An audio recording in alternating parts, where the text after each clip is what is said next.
ప్రపంచవ్యాప్తంగా నెలకొన్న భౌగోళిక రాజకీయ ఉద్రిక్తతలు తగ్గుముఖం పడితే రాబోయే కాలంలో బంగారం ధరలు కాస్త దిగొచ్చే అవకాశం ఉందని ప్రపంచ స్వర్ణ మండలి WGC తాజా నివేదిక చెబుతోంది.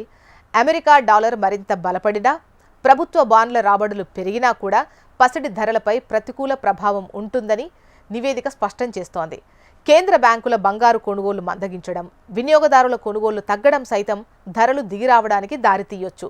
ఇక 2022 నవంబర్లో ఔన్స్ మేలిమి బంగారం ధర వచ్చేసి $1,429 ఉండగా ప్రస్తుతం అది రెట్టింపు కన్నా ఎక్కువగా అంటే $3,300లకు చేరింది. అంటే ఏడాదికి సగటున 30% రాబడి లభించిందని WGC గుర్తు చేసింది. ఈ భారీ పెరుగుదలకు ప్రధానంగా 3 అంశాల కారణం. 1, ప్రపంచవ్యాప్తంగా కేంద్ర బ్యాంకులు తమ పసిడి నిల్వలను గణనీయంగా పెంచుకున్నాయి. 2, భౌగోళిక రాజకీయ ఉద్రిక్తతలు తీవ్రమయ్యాయి.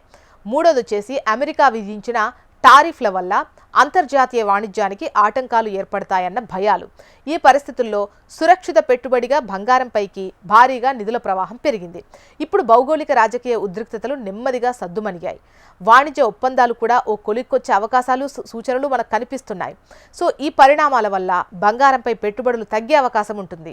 దీర్ఘకాలంలో పసిడి ధరలు గణనీయంగా తగ్గాలంటే పెద్ద సంస్థాగత మార్పులు అవసరమని నివేదిక అభిప్రాయపడుతోంది. అయితే విపరీతంగా పెరిగిన ప్రస్తుత ధరల నేపథ్యంలో గిరాకీ తగ్గడం వల్ల మధ్యకాలానికి ధరలు తగ్గుతాయని WGC అంచనా వేస్తోంది.